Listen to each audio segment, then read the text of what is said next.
सत श्री अकाल जी। The खालस TV देखने वाले देश दुनिया के साडे सारे दर्शकों का बहुत बहुत स्वागत है। एमरजेंसी बुलेटिन दे नाल मैं हरशरण कौर। बुलेटिन दे विच दसांगे तुहानूं पंजाब भारत ते दुनिया भर दीआं अज दीआं सारीआं वड्डीआं ताज़ा ते अहम खबरां। शुरुआत पंजाब दीआं खास खबरां तो करांगे ते पंजाब दीआं खबरां दे विच सब तो पहलां तुहानूं मौसम दा हाल दस दिंदे हां कि पूरे उत्तरी भारत समेत पंजाब दे विच मौसम दा की हाल है, ठंड किन्नी क वध गई है ते मौसम विभाग ने की संभावना जताई है आउंदे दिनां दे लई। मौसम विभाग ने पंजाब दे विच सीत लहर ते संघनी धुंध नूं लैके अलर्ट जारी कीता है। मौसम विभाग मुताबिक आउंदे 2 दिनां दे विच पंजाब च संघनी धुंध छाई रहण दी संभावना है, ठंड होर वध जावेगी। अगले 24 घंटिਆਂ दौरान पंजाब, हरियाणा, चंडीगढ़ ते यूपी दे विच सवेर अते शाम दे समय बहुत सारे इलाकिਆਂ दे विच संघनी धुंध छाई रहण दी संभावना जताई गई है ते ठंड दी रुत विच हाले तक मींह ना पैण करके उत्तरी भारत दे मैदानी इलाकिਆਂ दे विच प्रदूषण दा पੱਧਰ भी ਵਧਿਆ ਹੋਇਆ ਹੈ ਤੇ ਸੁੱਕੀ ਠੰਡ ਕਰਕੇ ਲੋਕਾਂ ਨੂੰ ਕਹਿੰਦੇ ਬਿਮਾਰੀਆਂ ਵੀ ਚੰਬੜ ਗਈਆਂ ਨੇ। ਪੰਜਾਬ ਤੇ ਹਰਿਆਣਾ ਦੇ ਵਿੱਚ ਪਰਾਲੀ ਸਾੜਨ ਦਾ ਸੀਜ਼ਨ ਖਤਮ ਹੋਣ ਦੇ ਬਾਵਜੂਦ ਹਵਾ ਦਾ ਗੁਣਵੱਤਾ ਸੂਚਕਾਂਕ ਖਰਾਬ ਅਤੇ ਬੇਹੱਦ ਖਰਾਬ ਦਰਜ ਕੀਤਾ ਜਾ ਰਿਹਾ ਹੈ। ਮਾਹਿਰਾਂ ਮੁਤਾਬਿਕ ਆਮ ਤੌਰ ਤੇ ਸਾਲ ਦੇ ਇਸ ਸਮੇਂ ਤੱਕ ਮੈਦਾਨੀ ਇਲਾਕੇ ਦੇ ਵਿੱਚ ठंड का मीह पै जाता हुंदा है ते पहाड़ां ते बर्फबारी घट्टो घट 2 वारी हो जाती है, पर हाले तक अजिहा कुछ भी नहीं होया। हालांकि पहाड़ां दे विच किते किते बर्फबारी जरूर हुई है। अगली खबर भी मौसम दे नाल जुड़ी हुई है। बर्फीला तूफान आया अमरीका दे विच, इस करके 2000 तो वध अमरीकी हवाई उड़ाणां रद्द हो गईयां ने। CNN दी रिपोर्ट दे मुताबिक क्रिसमस दीआं छुट्टियां तो पहलां ही अमरीका दे विच बर्फबारी शुरू हो गई ते तापमान डिग्गना शुरू हो गया सी, जिस दे चलदिआं वीरवार नूं 2270 उड़ाणां रद्द कीतीआं गईयां। बर्फबारी के नाल नाल इत्थे मीह भी पै रहा है जो पूरे अमरीका नूं प्रभावित कर रहा है। Flight tracking site flight aware ने दस्सिया है कि शुक्रवार नूं भी लगभग 1000 उड़ाणां रद्द होईयां, शनिचरवार नूं भी 85 उड़ाणां रद्द कीतीआं गईयां। लंघी शाम 5 बजे के आस-पास अमरीका के एक इलाके का तापमान 9 डिग्री फारनहीट यानी कि -13 डिग्री सेल्सियस तक पहुंच गया सी। उत्थों दी कौमी मौसम सेवा ने बर्फबारी अते जम्मी धुंध की सूचना जारी की है। बहुत सारियां एयरलाइनां ने इस करके लोकां नूं जुर्माने तो बिना अपने प्लान बदलण दी पेशकश भी की है। कुछ फ्लाइटां ने यात्रियों नूं समय तो पहला हवाई अड्डे ते पहुंचण दी अपील भी की। पंजाब दी इतिहासिक नगरी शहीदां दी धरती चमकौर साहिब विखे श्री गुरु गोबिंद सिंह साहिब दे वड्डे साहिबजादियां साहिबजादा बाबा अजीत सिंह अते साहिबजादा बाबा जुझार सिंह जी अते 40 सिंघां दी अदुੱਤੀ शहादत नूं समर्पित 3 रोजा शहीदी जोड़ मेल इत्थे समाप्त हो गया। जोड़ मेल दे आखिरी दिन अलौकिक नगर कीर्तन सजाया गया। नगर कीर्तन विच वड्डी गिणती च संगतां ने हाजरी भरी। SGPC प्रधान हरजिंदर सिंह धामी ने इस मौके साहिबजादियां नूं श्रद्धांजलि भेंट कीती अते श्री अकाल तख्त साहिब दे कार्यकारी जथेदार ज्ञानी हरप्रीत सिंह ने भी सिख कौम दे नाम संदेश जारी करदिआं गुरु परिवार दीआं शहादतां तो प्रेरणा लैण दा सद्दा दिता। जथेदार ने कहा कि सानू अमृतधारी बन के गुरु वाले बन जाना चाहिदा है ते जे किसी नूं नशे दी लत लगी है तां उस नूं छड्ड देना चाहिदा है। धन गुरु गोबिंद सिंह पातशाह जी दे वड्डे साहिबजादे धन बाबा अजीत सिंह जी, धन बाबा जुझार सिंह जी, प्राणा तो प्यारे सतगुरां दे सिंह इन दिनों दे विच शहीदियां प्राप्त कर गए। ये जिहड़ियां शहादतां ने ये सानू हौसला दिंदियां ने, सानू चढ़दी कला वाल लै जांदियां ने, चढ़दी कला दे नाल जिउणा सिखाउंदियां ने और इन्हां शहादतां तो साडे नौजवानों नूं प्रेरणा लैनी चाहिए कि कौम लई धर्म लई ये शहादतां होईयां ने। जाना हर एक नूं प्यारियां पर इन्हां साहिबजादियां ने सिंघां ने दस्सिया कि जाना तो भी वध के प्यारा साडा पंथ है, साडी सिद्धांत है, साडियां परंपरावां ने, साडियां मर्यादावां ने। आओ इन्हां शहादतां तो प्रेरणा लैंदे होए असीं साबत सूरत होईए। जे किसी ने नशे नूं अपना लिया ते नशे का त्याग करने की कोशिश करें। पंजाब दे विच किसान मजदूर संघर्ष कमेटी की अगवाई विच कड़ाके की ठंड विच 9 DC दफ्तरां ते 18 टोल प्लाज़िਆਂ ते चल रहे पक्के मोर्चों के वड्डे साहिबजादियां दा शहीदी दिहाड़ा मनाया गया। इस मौके रागी सिंघां ने रस भिन्ने कीर्तन दे राहीं संगतां नूं इतिहास नाल जोड़िया ते गुरु साहिबान दे समय जिस तरह जुल्म के खिलाफ संघर्ष लड़े गए, युद्ध किए गए, उस इतिहास ते भी चानना पाया। किसान लीडर सरवण सिंह बंधेर ने इल्जाम लाया कि ਕੇਂਦਰ ਸਰਕਾਰ ਦੁਬਾਰਾ ਕਰੋਨਾ ਦੀ ਆੜ ਵਿੱਚ ਲੋਕਾਂ ਦਾ ਅਸਲ ਮੁੱਦਿਆਂ ਤੋਂ ਧਿਆਨ ਹਟਾਉਣ ਦੀਆਂ ਸਾਜ਼ਿਸ਼ਾਂ ਘੜ ਰਹੀ ਹੈ। ਉਹਦੇ ਇਸ ਮਹੀਨੇ ਵਿੱਚ ਲਾਸਾਨੀ ਸ਼ਹਾਦਤਾਂ ਨੂੰ ਯਾਦ ਕਰਦੇ ਆਮ ਆਦਮੀ ਪਾਰਟੀ ਦੇ ਪੰਜਾਬ ਤੋਂ MP ਰਾਘਵ ਚੱਡਾ ਨੇ ਸੰਸਦ ਦੇ ਵਿੱਚ ਸਾਹਿਬਜ਼ਾਦਿਆਂ ਨੂੰ ਸ਼ਰਧਾਂਜਲੀ ਭੇਂਟ ਕਰਨ ਦੀ ਮੰਗ ਕੀਤੀ ਹੈ।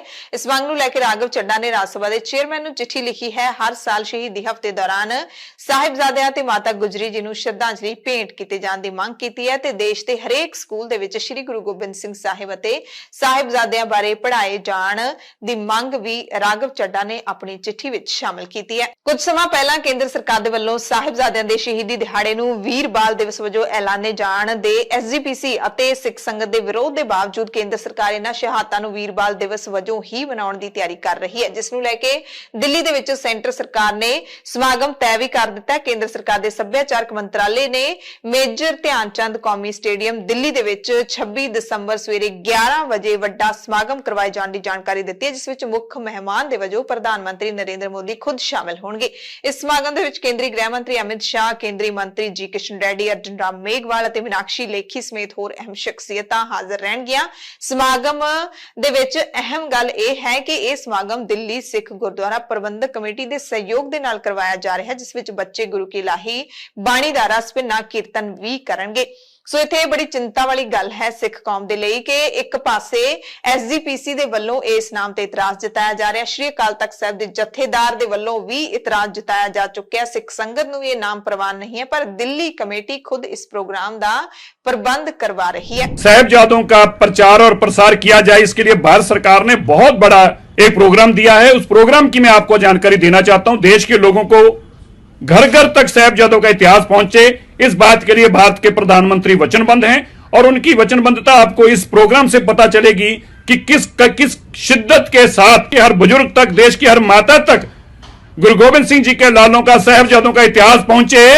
ये किस कदर कितने बड़े लेवल पे मास एक प्रोग्राम चलाया जा रहा है। तो मिनिस्ट्री ऑफ एजुकेशन की तरफ से 97 लाख टीचर्स, 15 लाख स्कूलों में, 26 करोड़ 44 लाख बच्चों तक स्पेशल असेंबली लगाकर उसमें साहिबजादों के इतिहास की जानकारी देंगे। मैं बताना चाहता हूं, अब तक की देश में यह सबसे बड़ी एक्सरसाइज है जो देश के घर घर तक साहिबजादों का इतिहास पहुंचाने की एक बहुत बड़ी कोशिश देश के प्रधानमंत्री जी द्वारा की जा रही है, जिसके लिए हम उनका धन्यवाद भी करते हैं। पंजाब के मुख्यमंत्री भगवंत सिंह मान ने शुक्रवार ਨੂੰ सूबे ਦੇ ਵਿੱਚ ਕੋਵਿਡ ਹਾਲਾਤਾਂ ਦੀ ਜਾਣਕਾਰੀ ਲੈਣ ਦੇ ਲਈ ਸਮੀਖਿਆ ਬੈਠਕ ਕੀਤੀ ਅਤੇ ਇਸ ਬੈਠਕ ਦੇ ਵਿੱਚ ਮੁੱਖ ਮੰਤਰੀ ਨੇ ਸਾਰੀਆਂ ਵਿਦਿਅਕ ਸੰਸਥਾਵਾਂ, ਸਰਕਾਰੀ ਤੇ ਪ੍ਰਾਈਵੇਟ ਦਫ਼ਤਰਾਂ, ਅੰਦਰੂਨੀ ਤੇ ਬਾਹਰੀ ਇਕੱਠਾਂ, ਮਾਲਜ਼, ਜਨਤਕ ਥਾਵਾਂ, ਇਹਨਾਂ ਸਾਰੀਆਂ ਜਿਹੜੀਆਂ ਜਨਤਕ ਥਾਵਾਂ ਦੇ ਵਿੱਚ ਮਾਸਕ ਪਾਉਣ ਦੀ ਅਪੀਲ ਕੀਤੀ ਹੈ। ਇਸ ਦੇ ਨਾਲ ਹੀ ਉਹਨਾਂ ਨੇ ਸਮਾਜਿਕ ਦੂਰੀ, ਜਨਤਕ ਥਾਵਾਂ ਉੱਤੇ ਨਾ ਥੁੱਕਣ ਅਤੇ ਹੋਰ ਸਾਵਧਾਨੀਆਂ ਦੀ ਪਾਲਣਾ ਕਰਨ ਦੀ ਵੀ ਅਪੀਲ ਕੀਤੀ ਹੈ। ਮੁੱਖ ਮੰਤਰੀ ਨੇ ਸਿਹਤ ਵਿਭਾਗ ਨੂੰ ਕਿਹਾ ਕਿ ਜੇ ਕਿਸੇ ਵਿਅਕਤੀ ਵਿੱਚ ਕਰੋਨਾ ਦੇ ਲੱਛਣ ਸਾਹਮਣੇ ਆਉਂਦੇ ਨੇ ਤਾਂ ਕੋਵਿਡ ਟੈਸਟ ਕਰਵਾਉਣ ਦੇ ਨਾਲ ਹੋਰ ਸਾਵਧਾਨੀਆਂ ਵੀ ਵਰਤੀਆਂ ਜਾਣ। ਇਸ ਦੇ ਨਾਲ ਹੀ ਸੀਐਮ ਨੇ ਡਿਪਟੀ ਕਮਿਸ਼ਨਰਾਂ ਨੂੰ ਵੀ ਆਪੋ ਆਪਣੇ ਜ਼ਿਲ੍ਹਿਆਂ ਦੇ ਵਿੱਚ ਪ੍ਰਬੰਧਾਂ ਦਾ ਲਗਾਤਾਰ ਜਾਇਜ਼ਾ ਲੈਣ ਦੇ ਲਈ ਕਿਹਾ। ਮੁੱਖ ਮੰਤਰੀ ਨੇ ਇਹ ਵੀ ਦਾਅਵਾ ਕੀਤਾ ਹੈ ਕਿ ਸੂਬੇ ਦੇ ਵਿੱਚ ਜੇ ਕੋਈ ਕਰੋਨਾ ਦੀ ਸੰਭਾਵੀ ਲਹਿਰ ਆਉਂਦੀ ਹੈ ਤਾਂ ਸਰਕਾਰ ਦੇ ਕੋਲ ਸਾਰੇ ਪ੍ਰਬੰਧ ਪੂਰੇ ਨੇ। ਪੰਜਾਬ ਸਰਕਾਰ ਸੂਬਾ ਪੱਧਰੀ ਕੰਟਰੋਲ ਰੂਮ ਵੀ ਸਥਾਪਿਤ ਕਰੇਗੀ। ਇਸ ਤਰ੍ਹਾਂ ਉਹਨਾਂ ਨੇ ਕੋਵਿਡ ਟੈਸਟ ਕਰ ਰਹੇ ਸਾਰੇ ਹਸਪਤਾਲਾਂ, ਲੈਬੋਰਟਰੀਆਂ, ਕਲੈਕਸ਼ਨ ਸੈਂਟਰਾਂ ਨੂੰ ਪੰਜਾਬ ਸਰਕਾਰ ਦੇ ਕੋਵਾ ਪੋਰਟਲ ਦੇ ਉੱਤੇ ਕੋਵਿਡ ਟੈਸਟ ਦੀਆਂ ਨੈਗੇਟਿਵ ਤੇ ਪੋਜ਼ਿਟਿਵ ਰਿਪੋਰਟਾਂ ਅਪਲੋਡ ਕੀਤੇ ਜਾਣ ਦੀ ਹਦਾਇਤ ਵੀ ਕੀਤੀ ਹੈ ਤੇ ਇਹ ਵੀ ਦਾਅਵਾ ਕੀਤਾ ਹੈ ਕਿ ਪੰਜਾਬ ਦੇ ਵਿੱਚ ਤਕਰੀਬਨ ਜ਼ਿਆਦਾਤਰ ਲੋਕਾਂ ਦੀ ਵੈਕਸੀਨੇਸ਼ਨ ਵੀ ਹੋ ਚੁੱਕੀ ਹੈ ਅਤੇ ਪੰਜਾਬ ਦੇ ਕੋਲ ਪੂਰੇ ਸੂਬੇ ਦੇ ਵਿੱਚ 23 ਲਿਕੁਇਡ ਮੈਡੀਕਲ ਆਕਸੀਜਨ ਵੀ ਨੇ, ਸਟੋਰੇਜ ਟੈਂਕ ਨੇ, ਇਹ ਸਾਰੇ ਲਾ ਦਿੱਤੇ ਗਏ ਨੇ। 87 ਪ੍ਰੈਸ਼ਰ ਸਵਿੰਗ ਐਬਜ਼ੌਰਪਸ਼ਨ ਪਲਾਂਟ ਨੇ ਜਿਹੜੇ ਉਹ ਵੀ ਕੰਮ ਕਰ ਰਹੇ ਨੇ। ਮਰਹੂਮ ਪੰਜਾਬੀ ਗਾਇਕ ਸ਼ੁਭਦੀਪ ਸਿੰਘ ਸਿੱਧੂ ਮੂਸੇਵਾਲਾ ਦੇ ਨਾਲ ਜੁੜੀ ਹੋਈ ਅਹਿਮ ਖਬਰ ਹੈ। ਮੂਸੇਵਾਲੇ ਦੀ ਹਵੇਲੀ ਜਿਹੜੀ ਉਸਦੇ ਮਾਨਸਾ ਜ਼ਿਲ੍ਹੇ ਦੇ ਪਿੰਡ ਮੂਸੇ ਦੇ ਵਿੱਚ ਸਥਿਤ ਹੈ, ਜਿੱਥੇ ਮੂਸੇਵਾਲੇ ਦੇ ਮਾਂ-ਬਾਪ ਰਹਿੰਦੇ ਨੇ, ਉੱਥੋਂ ਦੀ ਸੁਰੱਖਿਆ ਪੁਲਿਸ ਨੇ ਅਚਾਨਕ ਵਧਾ ਦਿੱਤੀ ਹੈ। ਹਵੇਲੀ ਦੇ ਆਲੇ ਦੁਆਲੇ 150 ਦੇ ਕਰੀਬ ਸੁਰੱਖਿਆ ਜਵਾਨ ਤੈਨਾਤ ਕੀਤੇ ਗਏ ਨੇ। ਪੁਲਿਸ ਦੇ ਵੱਲੋਂ ਪਿੰਡ ਮੂਸਾ ਨੂੰ ਜਾਂਦੇ ਸਾਰੇ ਰਾਹਾਂ ਦੇ ਉੱਤੇ ਆਧੁਨਿਕ ਹਥਿਆਰਾਂ ਸਮੇਤ ਫੋਰਸ ਦੀ ਸਖਤ ਪਹਿਰੇਦਾਰੀ ਕਰ ਦਿੱਤੀ ਗਈ ਹੈ। ਪੂਰੀ ਤਲਾਸ਼ੀ ਤੋਂ ਬਾਅਦ ਹੀ ਰਾਹਗੀਰਾਂ ਨੂੰ ਅੱਗੇ ਭੇਜਿਆ ਜਾ ਰਿਹਾ ਹੈ। ਸੂਤਰਾਂ ਮੁਤਾਬਿਕ ਗੈਂਗਸਟਰਾਂ ਗੈਂਗਸਟਰਾਂ ਤੋਂ ਪਰਿਵਾਰ ਨੂੰ ਖਤਰੇ ਦੇ ਮੱਦੇਨਜ਼ਰ ਇਹ ਕਦਮ ਚੁੱਕਿਆ ਗਿਆ ਹੈ। ਸਿੱਧੂ ਮੂਸੇਵਾਲੇ ਦੇ ਪਰਿਵਾਰ ਨੂੰ ਵੀ ਫਿਲਹਾਲ ਹਵੇਲੀ ਦੇ ਅੰਦਰ ਰਹਿਣ ਨੂੰ ਹੀ ਕਿਹਾ ਗਿਆ ਹੈ। ਇੱਥੇ ਵੀ ਜ਼ਰੂਰ ਮਨ ਦੇ ਵਿੱਚ ਸਵਾਲ ਉੱਠਦੇ ਨੇ, ਸੋਚਣ ਵਾਲੀ ਗੱਲ ਹੈ ਕਿ ਇੰਨਾ ਵੱਡਾ ਕਿਵੇਂ ਹੌਸਲਾ ਪੈ ਰਿਹਾ ਹੈ ਇਹਨਾਂ ਗੈਂਗਸਟਰਾਂ ਦਾ ਕਿ ਇੱਕ ਮਾਪਿਆਂ ਦੇ ਇਕੱਲੇ ਪੁੱਤ ਨੂੰ ਬਹੁਤ ਹੀ ਬੇਦਰਦ ਬੇਰਹਿਮ ਤਰੀਕੇ ਦੇ ਨਾਲ ਮਾਰ ਦਿੱਤਾ ਗਿਆ ਹੈ। ਕਈ ਮਹੀਨੇ ਬੀਤ ਚੁੱਕੇ ਨੇ, 7 ਮਹੀਨੇ ਬੀਤ ਚੁੱਕੇ ਨੇ, ਹਾਲੇ ਤੱਕ ਜਿਹੜਾ ਅਸਲੀ ਮਾਸਟਰਮਾਈਂਡ ਹੈ ਇਸ ਘਟਨਾ ਦਾ ਉੱਥੋਂ ਤੱਕ ਪੁਲਿਸ ਦੇ ਹੱਥ ਪਹੁੰਚ ਨਹੀਂ ਸਕੇ। ਹੋਰ ਬਹੁਤ ਜਾਣੇ ਫੜੇ ਗਏ ਨੇ, ਪੁਲਿਸ ਦੇ ਕੋਲ ਨੇ, ਚਾਰਜ ਸ਼ੀਟਾਂ ਵੀ 2 ਦਾਖਲ ਕਰ ਦਿੱਤੀਆਂ ਨੇ, ਪਰ ਮਾਪੇ ਜਿਹੜੇ ਇਨਸਾਫ ਲੈਣ ਦੇ ਲਈ ਗੈਂਗਸਟਰਾਂ ਨੂੰ ਵੀ ਵੰਗਾਰਦੇ ਨੇ, ਸਰਕਾਰ ਨੂੰ ਵੀ ਚੇਤਾਵਨੀਆਂ ਦਿੰਦੇ ਨੇ, ਉਹਨਾਂ ਦੀ ਜਾਨ ਨੂੰ ਫੇਰ ਖਤਰਾ ਬਣ ਗਿਆ, ਉਹਨਾਂ ਦੀ ਜਾਨ ਨੂੰ ਵੀ ਖਤਰਾ ਬਣ ਗਿਆ ਹੈ।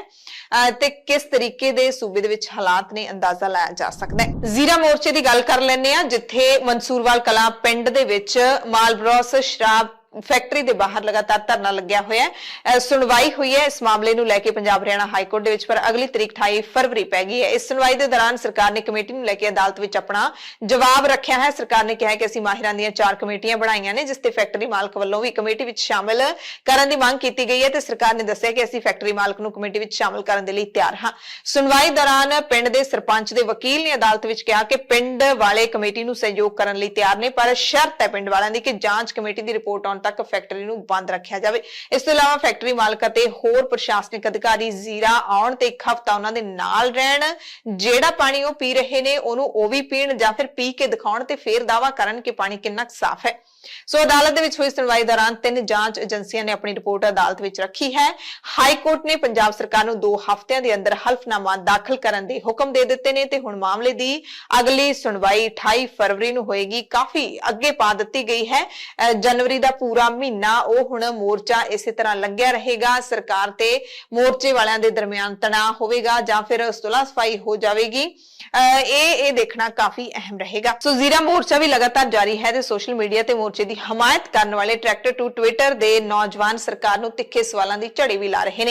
ਇਹਨਾਂ ਨੇ ਸੀਐਮ ਭਗਵੰਤ ਮਾਨ ਦੀ ਐਮਪੀ ਹੁੰਦਿਆਂ ਦੀ ਇੱਕ ਵੀਡੀਓ ਸਾਂਝੀ ਕਰਦਿਆਂ ਪੁੱਛਿਆ ਹੈ ਕਿ ਤੁਸੀਂ ਖੁਦ ਲੋਕ ਸਭਾ 'ਚ ਖੜ ਕੇ ਕਿਹਾ ਸੀ ਕਿ ਪੰਜਾਬ ਦੀਆਂ ਫੈਕਟਰੀਆਂ ਪ੍ਰਦੂਸ਼ਿਤ ਪਾਣੀ ਜ਼ਮੀਨਾਂ 'ਚ ਪਾ ਰਹੀਆਂ ਨੇ, ਪੰਜਾਬ ਦਾ ਪਾਣੀ ਪੀਣ ਲਾਇਕ ਨਹੀਂ ਰਿਹਾ, ਪਾਣੀ ਵਿੱਚ ਯੂਰੇਨੀਅਮ ਮਿਲਿਆ ਹੈ, ਟੂਟੀਆਂ ਦਾ ਪਾਣੀ ਗੰਦਾ ਨਿਕਲ ਰਿਹਾ ਹੈ, ਬੱਚੇ ਅੰਨੇ ਤੇ ਗੂੰਗੇ ਪੈਦਾ ਹੋ ਰਹੇ ਨੇ, ਤਾਂ ਹੁਣ ਮਾਲਬਰੋਸ ਫੈਕਟਰੀ ਦੇ ਮਾਮਲੇ ਤੇ ਤੁਸੀਂ ਯੂ ਟਰਨ ਕਿਉਂ ਲਿਆ ਹੋਇਆ? ਇਹ ਤਿੱਖਾ ਸਵਾਲ ਇਹਨਾਂ ਨੌਜਵਾਨਾਂ ਨੇ ਸੀਐਮ ਸਾਹਿਬ ਨੂੰ ਪੁੱਛਿਆ ਹੈ। ਜ਼ੀਰਾ ਦੇ ਵਿੱਚ ਚੱਲ ਰਹੇ ਧਰਨੇ ਦਾ ਸਮਰਥਨ ਕਿਸਾਨ ਜਥੇਬੰਦੀਆਂ ਵੀ ਕਰ ਰਹੀਆਂ ਨੇ। ਭਾਰਤੀ ਕਿਸਾਨ ਯੂਨੀਅਨ ਏਕਤਾ ਡਕੌਂਦਾ ਨੇ ਜ਼ੀਰਾ ਦੇ ਵਿੱਚ ਫੈਕਟਰੀ ਬੰਦ ਕਰਵਾਉਣ ਦੇ ਲਈ ਲੱਗੇ ਮੋਰਚੇ 'ਚ ਰੋਜ਼ਾਨਾ ਜਥੇ ਭੇਜਣ ਦਾ ਐਲਾਨ ਕਰ ਦਿੱਤਾ ਹੈ। ਹਾਲਾਂਕਿ ਇੱਥੇ ਪਹਿਲਾਂ ਹੀ ਜਥੇਬੰਦੀ ਦੀ ਅਗਵਾਈ 'ਚ ਵਰਕਰ ਪਹੁੰਚੇ ਹੋਏ ਨੇ ਤੇ ਹੁਣ ਲੜੀਵਾਰ ਬਾਜਵੀਂ ਡਿਊਟੀ ਲਾ ਦਿੱਤੀ ਹੈ। ਪ੍ਰਧਾਨ ਬੂਟਾ ਸਿੰਘ ਬੁਰਜਕਿਲ ਨੇ ਜਾਣਕਾਰੀ ਦਿੱਤੀ ਕਿ 23 ਤੇ 24 ਦਸੰਬਰ ਨੂੰ ਮਾਨਸਾ, 25 ਨੂੰ ਫਾਜ਼ਿਲਕਾ, 26 ਨੂੰ ਬਰਨਾਲਾ ਤੇ ਮੁਕਤਸਰ ਸਾਹਿਬ, 27 ਨੂੰ ਬਠਿੰਡਾ ਤੇ ਫਰੀਦਕੋਟ, 28 ਨੂੰ ਸੰਗਰੂਰ, 29 ਨੂੰ ਲੁਧਿਆਣਾ, 30 ਦਸੰਬਰ ਨੂੰ ਪਟਿਆਲਾ ਤੇ 31 ਦਸੰਬਰ ਨੂੰ ਮਲੇਰਕੋਟਲਾ ਤੇ ਮੋਗਾ ਜ਼ਿਲ੍ਹਿਆਂ ਦੇ ਕਾਫਲੇ ਇਸ ਮੋਰਚੇ ਦੇ ਵਿੱਚ ਸ਼ਮੂਲੀਅਤ ਕਰਨ ਦੇ ਲਈ ਜਾਣਗੇ ਤੇ ਇਸ ਦੇ ਨਾਲ ਹੀ 24 ਦਸੰਬਰ ਨੂੰ ਸੰਯੁਕਤ ਕਿਸਾਨ ਮੋਰਚਾ ਦੀ ਜਿਹੜੀ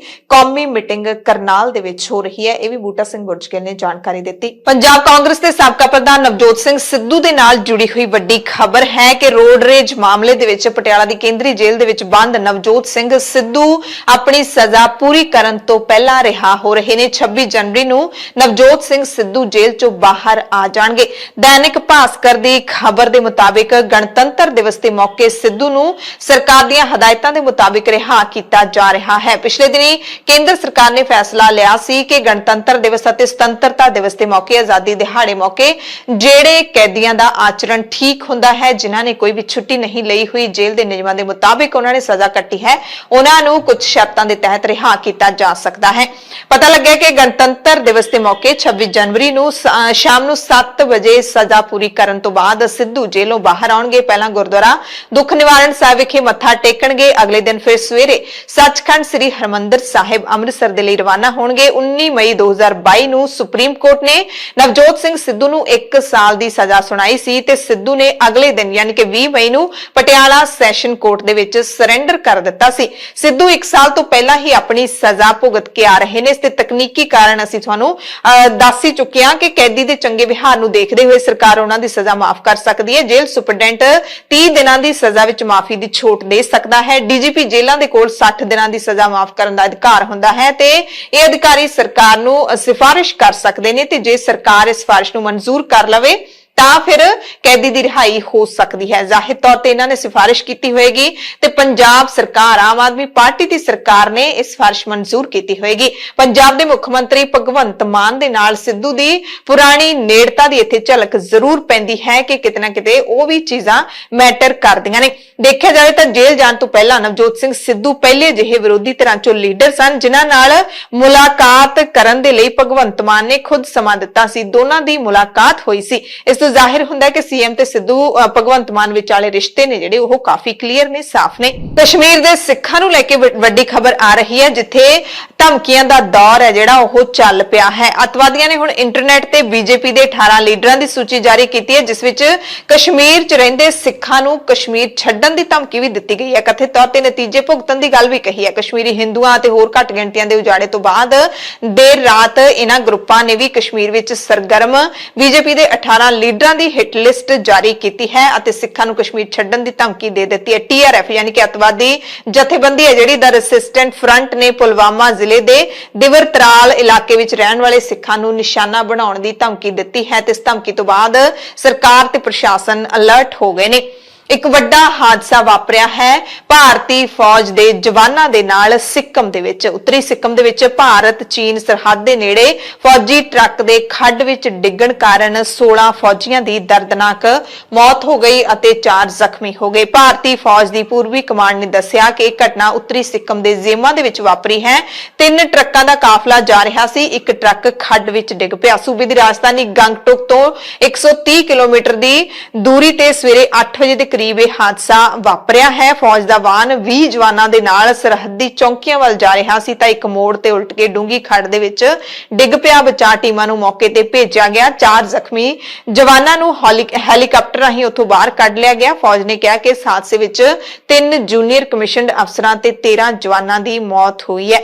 ਹਾਦਸੇ ਵਾਲੀ ਥਾਂ ਤੋਂ ਸਾਰੀਆਂ 16 ਮ੍ਰਿਤਕ ਦੇਹਾਂ ਬਰਾਮਦ ਕਰ ਲਈਆਂ ਗਈਆਂ ਨੇ। ਇਹਨਾਂ ਨੂੰ ਪੋਸਟਮਾਰਟਮ ਦੇ ਲਈ ਗੰਗਟੋਕ ਦੇ ਸਰਕਾਰੀ STNM ਹਸਪਤਾਲ ਲਿਜਾਇਆ ਗਿਆ ਜਿੱਥੇ ਫੌਜ ਨੂੰ ਸੌਂਪਿਆ ਜਾਵੇਗਾ।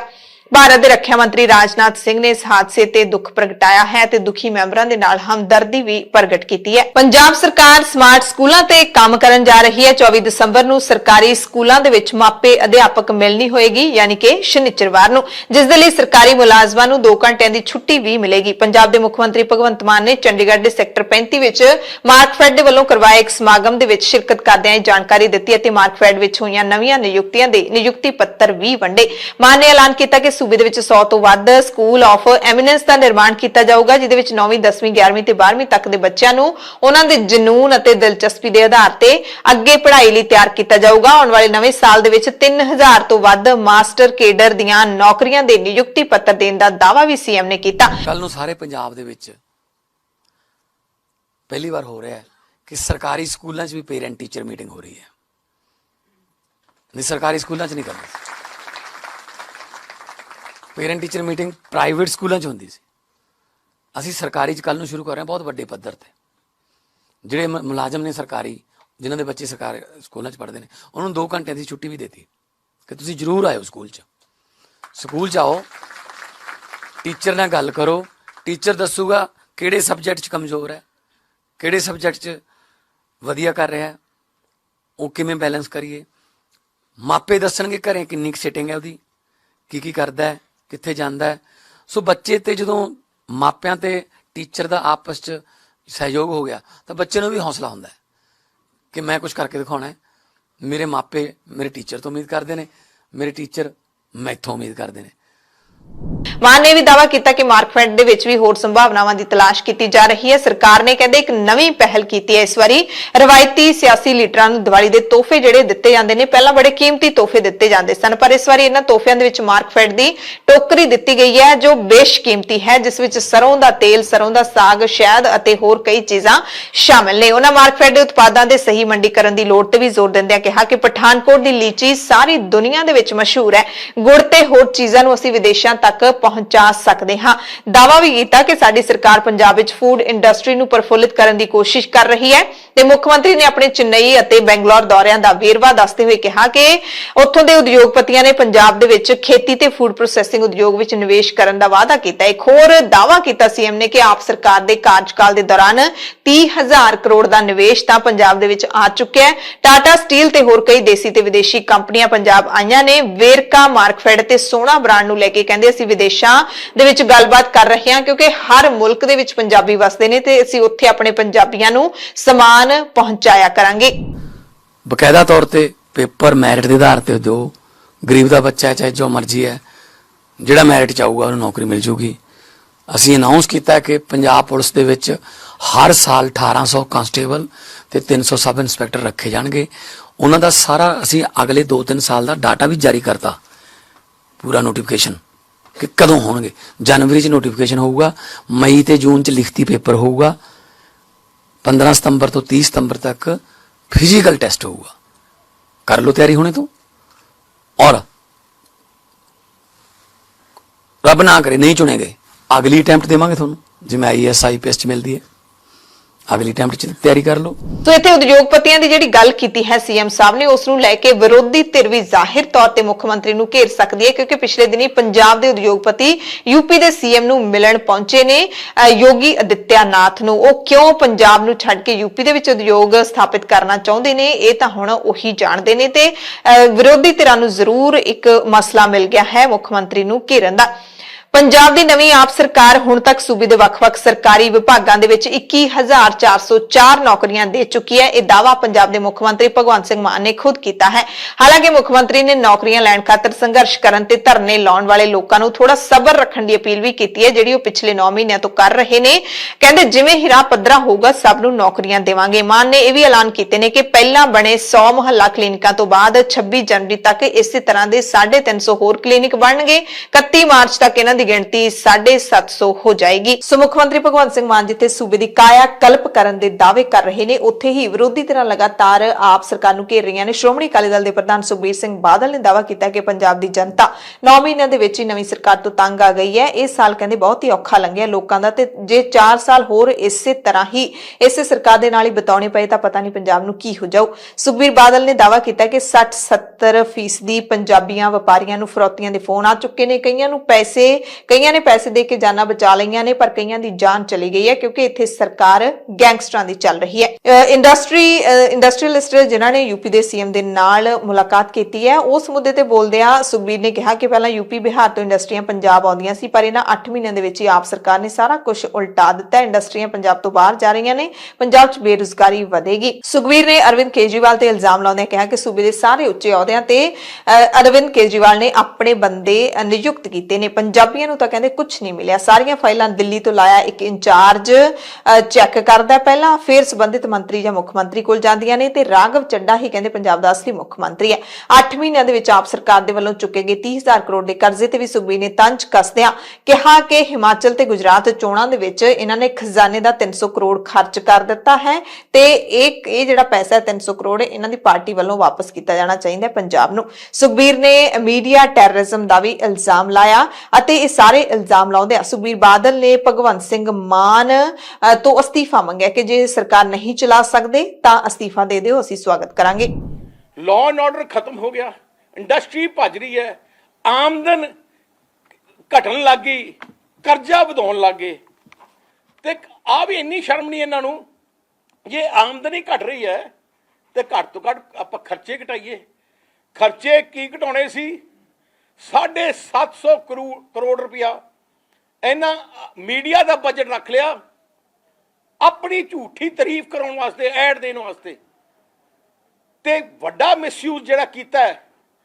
ਤਕਰੀਬਨ 300 ਕਰੋੜ ਰੁਪਇਆ ਪੰਜਾਬ ਦੇ ਜਨਤਾ ਦਾ ਆਮ ਆਦਮੀ ਪਾਰਟੀ ਨੂੰ ਪ੍ਰਮੋਟ ਕਰਨ ਵਾਸਤੇ ਇਹਨਾਂ ਨੇ ਗੁਜਰਾਤ, ਹਿਮਾਚਲ ਤੇ ਦੂਜੇ ਸੂਬਿਆਂ 'ਚ ਲਾਇਆ ਹੈ। ਅੱਜ ਮੈਂ ਚਿੱਠੀ ਵੀ ਲਿਖ ਰਿਹਾ ਗਵਰਨਰ ਸਾਹਿਬ ਨੂੰ, ਜਿਵੇਂ ਦਿੱਲੀ ਵਿੱਚ ਲੈਫਟੀਨੈਂਟ ਗਵਰਨਰ ਸਾਹਿਬ ਨੇ ਆਰਡਰ ਕੀਤੀ ਇਨਕੁਆਇਰੀ ਤੇ ਆਮ ਆਦਮੀ ਪਾਰਟੀ ਨੂੰ ਕਿਹਾ ਕਿ ਤੁਸੀਂ 80 ਕਰੋੜ ਰੁਪਇਆ ਜਿਹੜਾ 79 ਕਰੋੜ ਜਿਹੜਾ ਤੁਸੀਂ ਸਰਕਾਰੀ ਪੈਸਾ ਆਪਣੀ ਪਾਰਟੀ ਨੂੰ ਪ੍ਰਮੋਟ ਕਰਨ ਵਾਸਤੇ ਲਾਇਆ ਉਹ ਵਾਪਸ ਕਰੋ। ਉਵੇਂ ਮੈਂ ਗਵਰਨਰ ਸਾਹਿਬ ਨੂੰ ਲਿਖਣ ਲੱਗਿਆ ਸੀ ਕਿ ਜੇ 300 ਕਰੋੜ ਰੁਪਇਆ ਜਿਹੜਾ ਆਪਣੇ ਗੁਜਰਾਤ ਹਿਮਾਚਲ ਚ ਦੂਜੇ ਸੂਬਿਆਂ 'ਚ ਪ੍ਰਮੋਟ ਕਰਨ ਵਾਸਤੇ ਦਿੱਲੀ 'ਚ ਵੀ MC ਇਲੈਕਸ਼ਨ ਵਾਸਤੇ ਵੀ ਇਹਨਾਂ ਨੇ ਸਾਰੇ ਸੋਸ਼ਲ ਮੀਡੀਆ ਸਾਰੇ ਪਲੇਟਫਾਰਮ ਦੂਜੇ ਅਖਬਾਰਾਂ ਨੂੰ ਤੇ ਦੂਜੇ ਚੈਨਲਾਂ ਨੂੰ ਦੇ ਕੇ ਆਪਣੀ ਝੂਠੀ ਪ੍ਰਮੋਸ਼ਨ ਕਰਦੇ ਜੀ ਆਮ ਆਦਮੀ ਪਾਰਟੀ ਦੀ, ਜਿਹੜੀ ਕਾਨੂੰਨ ਦੇ ਖਿਲਾਫ ਹੈ। ਤੇ ਅਸੀਂ ਡਿਮਾਂਡ ਕਰਦੇ ਹਾਂ ਕਿ ਉਹ 300 ਕਰੋੜ ਰੁਪਇਆ ਇਮੀਡੀਏਟਲੀ ਇਹਨਾਂ ਤੋਂ ਆਮ ਆਦਮੀ ਪਾਰਟੀ ਤੋਂ ਵਾਪਸ ਲਿੱਤਾ ਜਾਏ। ਜੇ ਫਰਜ਼ ਬਣਦਾ, ਜੇ ਹੁਣ ਇਹ ਗੱਡੀ ਨਹੀਂ ਚੱਲਦੀ ਤੇ ਇਹਨੂੰ ਆਪਣੇ ਆਪ ਹੀ ਕਹਿ ਦੇਣਾ ਚਾਹੀਦਾ ਕਿ ਅਸੀਂ ਸਾਡੀ ਪਾਰਟੀ ਤੋਂ ਸੂਬਾ ਨਹੀਂ ਸੰਭਾਲਿਆ ਜਾ ਸਕਦਾ। ਤੇ ਇਸ ਕਰਕੇ ਅਸੀਂ ਆਪ ਹੀ ਪੰਜਾਬੀਆਂ ਦੇ ਫਾਇਦੇ ਨੂੰ ਦੇਖਦੇ ਹੋਏ, ਅੱਗੇ ਹੋਰ ਕ੍ਰਾਈਸਿਸ ਨਾ ਕ੍ਰੀਏਟ ਕਰਦੇ ਹੋਏ, ਅਸੀਂ ਆਪਣੀ ਸਰਕਾਰ ਛੱਡ ਰਹੇ ਹਾਂ। 1984 ਦੇ ਵਿੱਚ ਦਿੱਲੀ ਦੇ ਪੁਲ ਬੰਗਸ਼ ਦੇ ਵਿੱਚ ਹੋਏ ਸਿੱਖਾਂ ਦੇ ਕਤਲ ਦੇ ਮਾਮਲੇ ਵਿੱਚ ਕਾਂਗਰਸ ਦੇ ਲੀਡਰ ਜਗਦੀਸ਼ ਟਾਈਟਲਰ ਦੇ ਖਿਲਾਫ ਸੀਬੀਆਈ ਨੇ ਸਪਲੀਮੈਂਟਰੀ ਚਾਰਜ ਸ਼ੀਟ ਲਈ ਸਮਾਂ ਮੰਗਿਆ। ਦਿੱਲੀ ਦੀ ਕੋਰਟ ਨੇ 2 ਮਾਰਚ ਤੱਕ ਸੁਣਵਾਈ ਟਾਲ ਦਿੱਤੀ ਹੈ। ਇਸ ਮਾਮਲੇ ਦੇ ਵਿੱਚ ਇਸ ਕੇਸ ਦੇ ਵਿੱਚ ਹਾਲੇ ਕੁਝ ਗਵਾਹਾਂ ਤੋਂ ਪੁੱਛਗਿੱਛ ਕੀਤੀ ਜਾਣੀ ਬਾਕੀ ਹੈ। ਇਸ ਦਰਮਿਆਨ ਇਹ ਵੀ ਖਬਰ ਮਿਲ ਰਹੀ ਹੈ ਕਿ ਜਗਦੀਸ਼ ਟਾਈਟਲਰ ਨੇ ਭਾਰਤ ਜੋੜੋ ਯਾਤਰਾ ਤੋਂ ਹੁਣ ਕਿਨਾਰਾ ਕਰ ਲਿਆ ਹੈ, ਕਿਉਂਕਿ ਇਹ ਯਾਤਰਾ ਦਿੱਲੀ ਦੇ ਵਿੱਚ ਦਾਖਲ ਹੋ ਚੁੱਕੀ ਹੈ। ਟਾਈਟਲਰ ਨੇ ਕਿਹਾ ਕਿ ਰਾਹੁਲ ਗਾਂਧੀ ਦਾ ਮਿਸ਼ਨ ਜ਼ਿਆਦਾ ਅਹਿਮ ਹੈ, ਮੇਰੇ ਸ਼ਾਮਿਲ ਹੋਣ ਦੇ ਨਾਲੋਂ ਮਿਸ਼ਨ ਜ਼ਿਆਦਾ ਅਹਿਮ ਹੈ। ਟਾਈਟਲਰ ਨੇ ਯਾਤਰਾ ਬਾਰੇ ਹੋਈ ਮੀਟਿੰਗ ਦੇ ਵਿੱਚ ਤਾਂ ਹਿੱਸਾ ਲਿਆ ਸੀ, ਦਾਅਵਾ ਕੀਤਾ ਸੀ ਕਿ ਮੈਂ ਯਾਤਰਾ ਦੇ ਵਿੱਚ ਸ਼ਾਮਿਲ ਹੋਵਾਂਗਾ, ਪਰ ਬੀਜੇਪੀ ਸਮੇਤ ਸਿੱਖ ਲੀਡਰਾਂ ਨੇ ਟਾਈਟਲਰ ਦੀ ਮੀਟਿੰਗ ਵਿੱਚ ਸ਼ਾਮਿਲ ਹੋਣ ਤੇ ਵੀ ਸਵਾਲ ਚੁੱਕੇ ਸਨ ਅਤੇ ਭਾਰਤ ਜੋੜੋ ਯਾਤਰਾ ਦੇ ਵਿੱਚ ਵੀ ਸ਼ਾਮਿਲ ਹੋਣ ਦੇ ਸਵਾਲ ਚੁੱਕੇ ਸਨ। ਹਾਲਾਂਕਿ ਇਹ ਵੀ ਹੋ ਸਕਦਾ ਹੈ ਕਿ ਹਾਈਕਮਾਨ ਨੇ ਖੁਦ ਟਾਈਟਲਰ ਨੂੰ ਮਨਾ ਕੀਤਾ ਹੋਵੇ, ਕਿਉਂਕਿ ਭਾਰਤ ਜੋੜੋ ਯਾਤਰਾ ਜਿਸ ਤਰੀਕੇ ਦੇ ਨਾਲ ਚੱਲ ਰਹੀ ਹੈ, ਜਿਵੇਂ ਲੋਕਾਂ ਦਾ ਸਮਰਥਨ ਰਾਹੁਲ ਗਾਂਧੀ ਨੂੰ ਮਿਲ ਰਿਹਾ ਹੈ, ਤਾਂ ਲੱਗਦਾ ਹੈ ਕਿ ਜ਼ਾਹਿਰ ਤੌਰ ਤੇ ਕੋਈ ਵੀ ਪਾਰਟੀ ਨਹੀਂ ਚਾਹੇਗੀ ਤੇ ਉਹਨਾਂ ਨੂੰ ਕਿਸੇ ਵੀ ਮਸਲੇ ਤੇ ਨੁਕਸਾਨ ਨਾ ਹੋਵੇ। ਤੇ ਸਿਆਸਤ ਤਾਂ ਹੈ ਹੀ ਇਸ ਤਰ੍ਹਾਂ ਦੀ ਚੀਜ਼। ਸਿਆਸਤ ਦੇ ਵਿੱਚ ਜੇ ਕੋਈ ਚੀਜ਼ ਵਾਰਾ ਖਾਂਦੀ ਹੈ ਤਾਂ ਉਸ ਨੂੰ ਕਰ ਲਿਆ ਜਾਂਦਾ ਹੈ, ਜੇ ਕੋਈ ਚੀਜ਼ ਵਾਰਾ ਨਹੀਂ ਖਾਂਦੀ ਤਾਂ ਉਸ ਨੂੰ ਨਕਾਰ ਦਿੱਤਾ ਜਾਂਦਾ ਹੈ। ਲੋਕਾਂ ਦਾ ਰੌਂ ਦੇਖ ਕੇ ਸਿਆਸੀ ਲੀਡਰ ਹਰ ਕਦਮ ਰੱਖਦੇ ਨੇ, ਖਾਸ ਕਰਕੇ ਜਦੋਂ ਵੋਟਾਂ ਦੀ ਗੱਲ ਹੋਵੇ, ਉਸ ਤੋਂ ਬਾਅਦ ਤੇਵਰ ਬਦਲ ਜਾਂਦੇ ਨੇ। ਰਿਸ਼ਵਤ ਮਾਮਲੇ ਦੇ ਵਿੱਚ ਜੇਲ੍ਹ 'ਚ ਬੰਦ ਸਾਬਕਾ ਮੰਤਰੀ ਸੁੰਦਰ ਸ਼ਾਮ ਅਰੋੜਾ ਦੀ ਜ਼ਮਾਨਤ ਅਰਜ਼ੀ ਤੇ ਹਾਈਕੋਰਟ ਨੇ ਫੈਸਲਾ ਰਾਖਵਾਂ ਰੱਖ ਲਿਆ। 11 ਨਵੰਬਰ ਨੂੰ ਰੈਗੂਲਰ ਬੇਲ ਦੇ ਲਈ ਅਰੋੜਾ ਨੇ ਅਪਲਾਈ ਕੀਤਾ ਸੀ। ਵਿਜੀਲੈਂਸ ਦੇ ਅਫਸਰ ਨੂੰ 50 ਲੱਖ ਰੁਪਏ ਦੀ ਰਿਸ਼ਵਤ ਦੇਣ ਦੇ ਮਾਮਲੇ ਵਿੱਚ ਅਰੋੜਾ ਨੂੰ ਮੁਹਾਲੀ ਦੇ ਜ਼ਿਰਕਪੁਰ ਤੋਂ ਗ੍ਰਿਫਤਾਰ ਕੀਤਾ ਗਿਆ ਸੀ। ਇਸ ਤੋਂ ਪਹਿਲਾਂ ਸਾਬਕਾ ਮੰਤਰੀ ਨੇ ਮੁਹਾਲੀ ਅਦਾਲਤ ਦੇ ਵਿੱਚ ਜ਼ਮਾਨਤ ਦੀ ਅਰਜ਼ੀ ਲਾਈ ਸੀ, ਪਰ ਉੱਥੇ ਵੀ ਅਦਾਲਤ ਨੇ ਅਰਜ਼ੀ ਰੱਦ ਕਰ ਦਿੱਤੀ ਸੀ ਤੇ ਹੁਣ ਹਾਈ ਕੋਰਟ ਪਹੁੰਚੇ ਸਨ। ਇੱਥੇ ਜਿਹੜਾ ਨਤੀਜਾ ਹੈ, ਜਿਹੜਾ ਮਾਮਲਾ ਫੈਸਲਾ ਹੈ, ਉਹ ਰਾਖਵਾਂ ਰੱਖ ਲਿਆ ਗਿਆ ਹੈ। ਭਾਰਤ ਦਾ ਆਰਥਿਕ ਵਿਕਾਸ ਬੇਹੱਦ ਨਾਜ਼ੁਕ ਸਥਿਤੀ ਦੇ ਵਿੱਚ ਹੈ। ਆਰਬੀਆਈ ਨੇ ਇਹ ਜਾਣਕਾਰੀ ਦਿੱਤੀ ਹੈ। ਭਾਰਤੀ ਰਿਜ਼ਰਵ ਬੈਂਕ ਦੀ ਮੁਦਰਾ ਨੀਤੀ ਕਮੇਟੀ MPC ਦੇ ਮੈਂਬਰ ਜਯੰਤ ਆਰ ਵਰਮਾ ਦਾ ਮੰਨਣਾ ਹੈ ਕਿ ਭਾਰਤ ਦਾ ਆਰਥਿਕ ਵਿਕਾਸ ਬੇਹੱਦ ਨਾਜ਼ੁਕ ਹਾਲਾਤਾਂ ਦੇ ਵਿੱਚ ਹੈ ਤੇ ਇਸ ਨੂੰ ਹੁਣ ਪੂਰੀ ਸਹਾਇਤਾ ਦੀ ਲੋੜ ਹੈ। ਵਰਮਾ ਨੇ ਦੱਸਿਆ ਕਿ ਨਿੱਜੀ ਖਪਤ ਤੇ ਪੂੰਜੀ ਨਿਵੇਸ਼ ਨੇ ਹਾਲੇ ਤੱਕ ਰਫ਼ਤਾਰ ਨਹੀਂ ਫੜੀ, ਇਸ ਕਰਕੇ ਆਰਥਿਕ ਵਿਕਾਸ ਦਰ ਕਮਜ਼ੋਰ ਹੈ। ਉਹਨਾਂ ਖਦਸ਼ਾ ਪ੍ਰਗਟਾਇਆ ਕਿ ਜੇ ਇਹੀ ਹਾਲਾਤ ਰਹੇ ਤਾਂ ਭਾਰਤ ਦੀ ਅਰਥਵਿਵਸਥਾ ਆਪਣੀ ਆਸ ਦੇ ਲੋੜ ਮੁਤਾਬਿਕ ਵਿਕਾਸ ਦਰਜ ਨਹੀਂ ਕਰ ਸਕੇਗੀ। ਸ਼੍ਰੀ ਅਕਾਲ ਤਖਤ ਸਾਹਿਬ ਦੇ ਕਾਰਜਕਾਰੀ ਜਥੇਦਾਰ ਗਿਆਨੀ ਹਰਪ੍ਰੀਤ ਸਿੰਘ ਨੇ ਵੀ ਪਿਛਲੇ ਦਿਨੀ 18 ਦਸੰਬਰ ਨੂੰ ਸ਼੍ਰੀ ਗੁਰੂ ਗੋਬਿੰਦ ਸਿੰਘ ਸਾਹਿਬ ਦੇ ਪ੍ਰਕਾਸ਼ ਦਿਹਾੜੇ ਨੂੰ ਸਮਰਪਿਤ ਮੱਧ ਪ੍ਰਦੇਸ਼ ਦੇ ਜਬਲਪੁਰ ਦੇ ਵਿੱਚ ਗੁਰਦੁਆਰਾ ਸ੍ਰੀ ਗੁਰੂ ਸਿੰਘ ਸਭਾ ਦੇ ਵੱਲੋਂ ਜਿਹੜਾ ਨਗਰ ਕੀਰਤਨ ਆਯੋਜਿਤ ਕੀਤਾ ਗਿਆ ਸੀ, ਉਸ ਦੇ ਵਿੱਚ ਇੱਕ ਸਿੱਖ ਨੌਜਵਾਨ ਪ੍ਰਭਜੋਤ ਸਿੰਘ ਨੇ ਆਪਣੇ ਟਰੈਕਟਰ ਤੇ ਸੰਤ ਜਰਨੈਲ ਸਿੰਘ ਖਾਲਸਾ ਭਿੰਡਰਾਂ ਵਾਲਿਆਂ ਦੀ ਤਸਵੀਰ ਲਾਈ ਸੀ। ਉਸ ਦੇ ਖਿਲਾਫ ਪੁਲਿਸ ਨੇ ਜਿਹੜਾ ਪਰਚਾ ਦਰਜ ਕਰਕੇ ਉਸ ਨੂੰ ਜੇਲ੍ਹ ਦੇ ਵਿੱਚ ਸੁੱਟਿਆ ਹੈ। ਉਸ ਦੀ ਜਥੇਦਾਰ ਨੇ ਵੀ ਨਿਖੇਧੀ ਕੀਤੀ ਹੈ। ਜਥੇਦਾਰ ਨੇ ਕਿਹਾ ਕਿ ਸਿੱਖਾਂ ਦੇ ਨਾਲ ਭਾਰਤ ਵਿੱਚ ਇਸ ਤਰ੍ਹਾਂ ਦਾ ਵਿਹਾਰ ਕਰਨਾ ਬਹੁਤ ਹੀ ਨਿੰਦਣਯੋਗ ਹੈ। ਉਹਨਾਂ ਪ੍ਰਸ਼ਾਸਨ ਨੂੰ ਤਾੜਨਾ ਕੀਤੀ ਕਿ ਛੇਤੀ ਤੋਂ ਛੇਤੀ ਨੌਜਵਾਨ ਤੇ ਕੀਤਾ ਪਰਚਾ ਰੱਦ ਕਰਕੇ ਉਸ ਨੂੰ ਰਿਹਾ ਕੀਤਾ ਜਾਵੇ, ਕਿਉਂਕਿ ਭਿੰਡਰਾਂ ਵਾਲਿਆਂ ਦੀ ਫੋਟੋ ਲਾਉਣਾ ਕੋਈ ਗੁਨਾਹ ਨਹੀਂ ਹੈ। ਪੰਜਾਬ ਪੁਲਿਸ ਨੇ ਸੂਬੇ ਦੇ ਵਿੱਚ ਸਪੈਸ਼ਲ ਚੈਕਿੰਗ ਮੁਹਿੰਮ ਸ਼ੁਰੂ ਕੀਤੀ ਹੈ, ਜਿਸ ਨੂੰ ਆਪਰੇਸ਼ਨ ਈਗਲ ਦਾ ਨਾਮ ਦਿੱਤਾ ਗਿਆ ਹੈ। ਇਸ ਅਧੀਨ ਪੰਜਾਬ ਦੇ ਸਾਰੇ ਜ਼ਿਲ੍ਹਿਆਂ ਦੇ ਵਿੱਚ ਪੁਲਿਸ ਦੀ ਗਸ਼ਤ ਵਧਾਈ ਗਈ ਹੈ ਤੇ ਹਰ ਸ਼ੱਕੀ ਵਿਅਕਤੀ ਤੋਂ ਪੁੱਛਗਿੱਛ ਕੀਤੀ ਗਈ ਹੈ। ਇਸ ਤੋਂ ਇਲਾਵਾ ਜਨਤਕ ਥਾਵਾਂ ਤੇ ਵੀ ਪੁਲਿਸ ਨੇ ਚੈਕਿੰਗ ਸ਼ੁਰੂ ਕਰ ਦਿੱਤੀ ਹੈ। ਹਰ ਇਲਾਕੇ ਦੇ ਬੱਸ ਸਟੈਂਡ ਤੇ ਰੇਲਵੇ ਸਟੇਸ਼ਨ ਦੇ ਵਿੱਚ ਤਲਾਸ਼ੀ ਕੀਤੀ ਜਾ ਰਹੀ ਹੈ। ਇਸ ਕੰਮ ਦੇ ਵਿੱਚ ਖੋਜੀ ਕੁੱਤਿਆਂ ਦੀ ਮਦਦ ਲਈ ਜਾ ਰਹੀ ਹੈ। ਬਾਹਰੋਂ ਆਉਣ ਵਾਲੀਆਂ ਗੱਡੀਆਂ ਦੀ ਵੀ ਚੈਕਿੰਗ ਕੀਤੀ ਜਾ ਰਹੀ ਹੈ। ਕੁਝ ਨਿੱਜੀ ਚੈਨਲਾਂ ਦੇ ਵੱਲੋਂ ਇਹ ਖਬਰਾਂ ਚਲਾਈਆਂ ਜਾ ਰਹੀਆਂ ਨੇ ਕਿ ਚੰਡੀਗੜ੍ਹ ਤੇ ਮੋਹਾਲੀ ਦੀਆਂ ਹੱਦਾਂ ਨੂੰ ਵੀ ਕਈ ਥਾਈਂ ਸੀਲ ਕਰ ਦਿੱਤਾ ਗਿਆ। ਪੰਜਾਬ ਦੇ ਸਾਰੇ ਜ਼ਿਲ੍ਹਿਆਂ ਦੀਆਂ ਆਪਸੀ ਹੱਦਾਂ ਤੇ ਪੰਜਾਬ ਦੀਆਂ ਹੋਰਨਾਂ ਸੂਬਿਆਂ ਨਾਲ ਲੱਗਦੀਆਂ ਹੱਦਾਂ ਤੇ ਵੀ ਪੂਰੀ ਮੁਸਤੈਦੀ ਵਰਤੀ ਜਾ ਰਹੀ ਹੈ।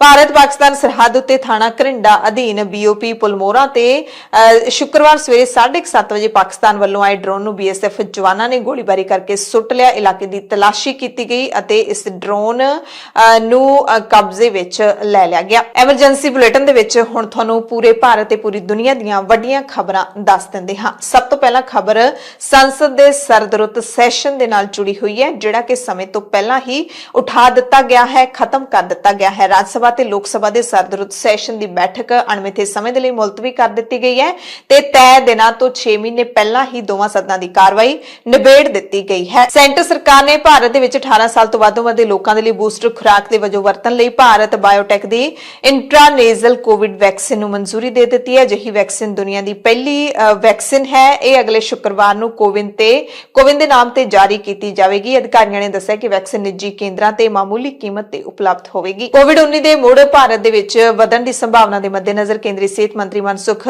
ਮਾਂਡਵੀਆ ਦੇ ਵੱਲੋਂ ਬਾਅਦ ਦੁਪਹਿਰ ਸੂਬਿਆਂ ਦੇ ਸਿਹਤ ਮੰਤਰੀਆਂ ਦੇ ਨਾਲ ਡਿਜੀਟਲ ਮੀਟਿੰਗ ਕੀਤੀ ਗਈ। ਇਸ ਦੌਰਾਨ ਕੋਵਿਡ ਬਾਰੇ ਸੂਬਿਆਂ ਤੇ ਕੇਂਦਰ ਸ਼ਾਸਿਤ ਪ੍ਰਦੇਸ਼ਾਂ ਦੀ ਤਿਆਰੀ ਦਾ ਜਾਇਜ਼ਾ ਲਿਆ ਗਿਆ ਤੇ ਕੁਝ ਨਿਰਦੇਸ਼ ਤੇ ਸਲਾਹਾਂ ਜਾਰੀ ਕੀਤੀਆਂ ਗਈਆਂ, ਜਿਨ੍ਹਾਂ ਦੇ ਵਿੱਚ ਉਹੀ ਸਲਾਹਾਂ ਨੇ ਜਿਵੇਂ ਕਿ ਜਨਤਕ ਥਾਵਾਂ ਤੇ ਮਾਸਕ ਪਾ ਕੇ ਰੱਖਿਆ ਜਾਵੇ, ਦੂਰੀ ਵੀ ਬਣਾ ਕੇ ਰੱਖੀ ਜਾਵੇ ਤੇ ਲੋੜ ਪਵੇ ਤਾਂ ਸੂਬਾ ਸਰਕਾਰਾਂ ਆਪਣੇ ਪੱਧਰ ਤੇ ਜ਼ਰੂਰ ਫੈਸਲੇ ਲੈਣ ਅਤੇ ਸਿਹਤ ਪ੍ਰਬੰਧਾਂ ਨੂੰ ਲੈ ਕੇ ਸਾਰੇ ਜਿਹੜੇ ਪ੍ਰਬੰਧ ਨੇ ਉਹ ਪੁਖਤਾ ਕਰ ਲਏ ਜਾਣ। ਆਮ ਆਦਮੀ ਪਾਰਟੀ ਨੇ ਪੂਰਬੀ ਪਟੇਲ ਨਗਰ ਵਾਰਡ 86 ਤੋਂ ਜਿੱਤੀ ਸ਼ੈਲੀ ਓਬਰਾਏ ਨੂੰ ਮੇਅਰ ਦੇ ਲਈ ਉਮੀਦਵਾਰ ਬਣਾ ਦਿੱਤਾ ਹੈ। ਮੇਅਰ ਦਾ ਅਹੁਦਾ ਪਹਿਲੇ ਸਾਲ ਦੇ ਲਈ ਮਹਿਲਾ ਉਮੀਦਵਾਰ ਦੇ ਲਈ ਰਾਖਵਾਂ ਹੁੰਦਾ ਹੈ। ਪਾਰਟੀ ਨੇ ਮੁਹੰਮਦ ਇਕਬਾਲ ਨੂੰ ਡਿਪਟੀ ਮੇਅਰ ਦੇ ਅਹੁਦੇ ਲਈ ਉਮੀਦਵਾਰ ਵਜੋਂ ਚੁਣਿਆ ਹੈ।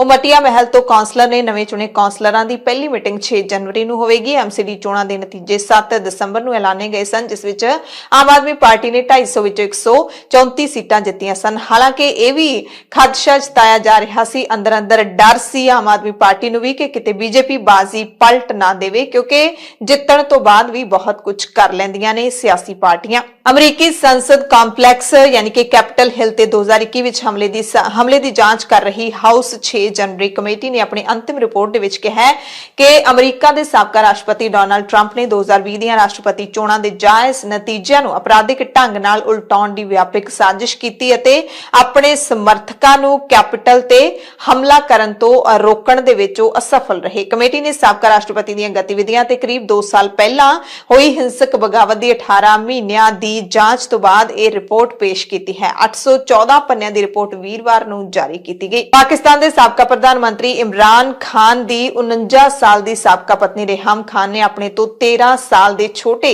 36 ਸਾਲ ਦੇ ਅਦਾਕਾਰ ਮਾਡਲ ਤੇ ਅਭਿਨੇਤਾ ਮਿਰਜ਼ਾ ਬਿਲਾਲ ਬੇਗ ਦੇ ਨਾਲ ਵਿਆਹ ਕਰ ਲਿਆ ਹੈ। ਇਹ ਦੋਵਾਂ ਦਾ ਹੀ ਤੀਸਰਾ ਵਿਆਹ ਹੈ। ਸੋਸ਼ਲ ਮੀਡੀਆ ਤੇ ਰੇਹਮ ਖਾਨ ਨੇ ਖੁਦ ਵਿਆਹ ਦੀਆਂ ਤਸਵੀਰਾਂ ਸਾਂਝੀਆਂ ਕੀਤੀਆਂ ਨੇ। ਨੇਪਾਲ ਦੀ ਸੁਪਰੀਮ ਕੋਰਟ ਦੇ ਹੁਕਮਾਂ ਤੋਂ ਬਾਅਦ ਬਦਨਾਮ ਫ੍ਰਾਂਸੀਸੀ ਸੀਰੀਅਲ ਕਿਲਰ ਚਾਰਲਸ ਸ਼ੋਬਰਾਜ ਨੂੰ ਜੇਲ੍ਹ ਚੋਂ ਰਿਹਾ ਕਰ ਦਿੱਤਾ ਗਿਆ। 2 ਵਿਦੇਸ਼ੀ ਨਾਗਰਿਕਾਂ ਦੇ ਕਤਲ ਦੇ ਮਾਮਲੇ ਦੇ ਵਿੱਚ ਮੌਤ ਤੱਕ ਉਹ ਜੇਲ੍ਹ ਦੀ ਸਜ਼ਾ ਕੱਟ ਰਿਹਾ ਸੀ, ਪਰ ਇਸ ਨੂੰ 19 ਸਾਲ 3 ਮਹੀਨੇ ਬਾਅਦ ਸੁੰਦਰਾ ਦੀ ਸੈਂਟਰਲ ਜੇਲ੍ਹ ਚੋਂ ਰਿਹਾ ਕਰ ਦਿੱਤਾ ਗਿਆ। ਫੇਸਬੁੱਕ ਨੇ ਤੀਸਰੀ ਧਿਰ ਦੇ ਨਾਲ ਉਪਭੋਗਤਾ ਦਾ ਡੇਟਾ ਸਾਂਝਾ ਕਰਨ ਨਾਲ ਸੰਬੰਧਿਤ ਮੁਕੱਦਮੇ ਦਾ ਨਿਪਟਾਰਾ ਕਰਨ ਦੇ ਲਈ $725 ਮਿਲੀਅਨ ਦਾ ਸਮਝੌਤਾ ਕੀਤਾ। ਨਿਊਜ਼ ਏਜੰਸੀ ਰਾਇਟਰਸ ਦੀ ਰਿਪੋਰਟ ਦੇ ਮੁਤਾਬਿਕ ਇਸ ਮਾਮਲੇ ਦੇ ਵਿੱਚ ਫੇਸਬੁੱਕ ਤੇ ਦੋਸ਼ ਲਾਇਆ ਗਿਆ ਸੀ ਕਿ ਫੇਸਬੁੱਕ ਨੇ ਆਪਣੇ ਯੂਜ਼ਰਸ ਦੀ ਨਿੱਜੀ ਜਾਣਕਾਰੀ ਤੀਸਰੀ ਧਿਰ ਨਾਲ ਸਾਂਝੀ ਕੀਤੀ ਸੀ। ਬਰਤਾਨੀਆ ਦੇ ਰਾਜਨੀਤਿਕ ਸਲਾਹਕਾਰ ਫਰਮ ਕੈਂਬਰਿਜ ਐਨਾਲਿਟਿਕਾ ਨੂੰ ਵੀ ਤੀਸਰੀ ਧਿਰ ਵਿੱਚ ਸ਼ਾਮਲ ਕੀਤਾ ਗਿਆ ਸੀ। ਪਾਕਿਸਤਾਨ ਦੀ ਰਾਜਧਾਨੀ ਇਸਲਾਮਾਬਾਦ ਦੇ ਵਿੱਚ ਇੱਕ ਪੁਲਿਸ ਚੌਂਕੀ ਤੇ ਹੋਏ ਆਤਮਘਾਤੀ ਧਮਾਕੇ ਦੇ ਵਿੱਚ ਇੱਕ ਪੁਲਿਸ ਕਰਮਚਾਰੀ ਅਤੇ ਹਮਲਾਵਰ ਸਮੇਤ 3 ਲੋਕਾਂ ਦੀ ਮੌਤ ਹੋ ਗਈ, ਜਦਕਿ 6 ਲੋਕ ਜ਼ਖਮੀ ਹੋਏ।